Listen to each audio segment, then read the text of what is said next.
Bismillahirrahmanirrahim. Assalamualaikum warahmatullahi wabarakatuh. Nama saya Sunarto Firdaus.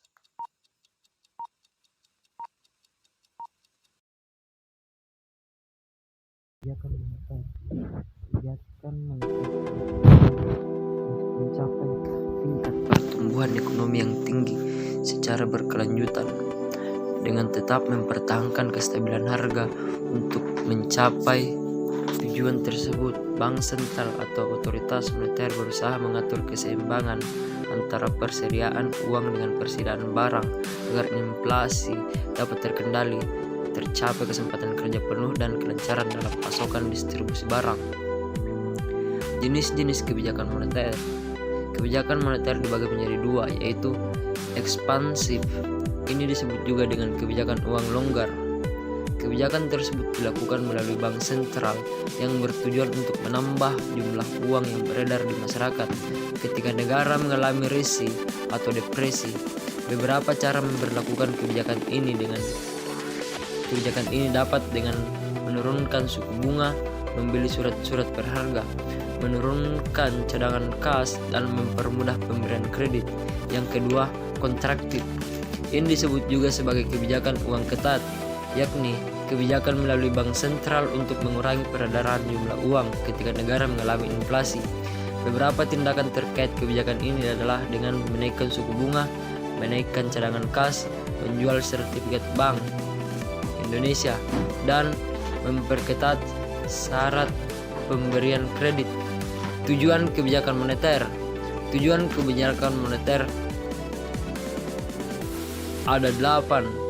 Yang pertama yaitu menjaga kestabilan ekonomi. Artinya pertumbuhan arus barang dan jasa seimbang dengan pertumbuhan arus barang dan jasa yang tersedia. Yang kedua, menjaga kestabilan harga. Artinya harga suatu barang merupakan hasil interaksi antara sejumlah uang yang beredar dengan jumlah uang yang tersedia di pasar. Yang ketiga, mengedarkan mata uang sebagai alat pertukaran dalam perekonomian. Yang keempat, mempertahankan keseimbangan antara kebutuhan likuiditas perekonomian dan kestabilan tingkat harga. Yang kelima, distribusi likuiditas yang optimal dalam rangka mencapai pertumbuhan ekonomi yang diinginkan pada berbagai sektor ekonomi. Yang keenam, membantu pemerintah melaksanakan kewajibannya yang tidak dapat terrealisasi melalui sumber penerimaan yang normal. Yang ketujuh, meningkatkan kesempatan kerja pada saat perekonomian stabil. Pengusaha akan mengadakan investasi untuk menambah jumlah barang dan jasa sehingga adanya investasi akan membuka lapangan kerja baru sehingga memperluas kesempatan kerja masyarakat. 8. Memperbaiki neraca perdagangan kerja masyarakat. Hal ini dapat dilakukan dengan jalan meningkatkan ekspor dan mengurangi impor dari luar negeri yang masuk ke dalam negeri atau sebaliknya. Fungsi kebijakan moneter. Fungsi kebijakan moneter yaitu mempertahankan musim berinvestasi apabila pendapatan yang didapatkan meningkat semakin banyak, membuat hal itu menarik di mata orang untuk berinvestasi di tempat itu. Yang kedua, memperluas dan memperbanyak lapangan pekerjaan. Di zaman modern seperti ini, banyak pabrik yang mulai mengurangi pekerja karena sekarang mulai mengganti jasa manusia dengan robot. Yang ketiga, menciptakan peningkatan ekonomi yang tinggi seperti yang tertulis dari awal agar ekonomi mengalami peningkatan semua dari kita sendiri.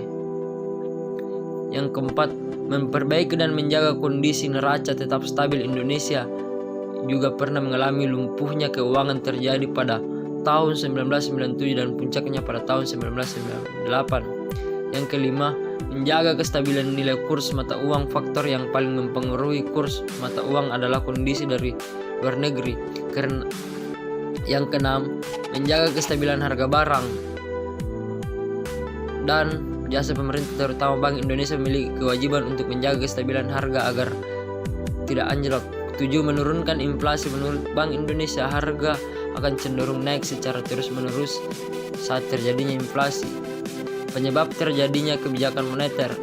Kita tahu pasti tentang krisis moneter yang terjadi pada tahun 1997 sampai 1998. Pada saat itu, nilai mata uang benar-benar di bawah. Semua harga barang naik, yang bisa disebut inflasi karena naik secara terus-menerus. Dan juga para investor seharusnya berinvestasi kepada negara, tetapi memilih untuk berinvestasi dengan luar negeri itu dengan luar. dengan luar negeri. Itu semakin membuat negara jatuh perekonomiannya karena tidak adanya pemasukan dari investor. Sekian, wassalamualaikum warahmatullahi wabarakatuh.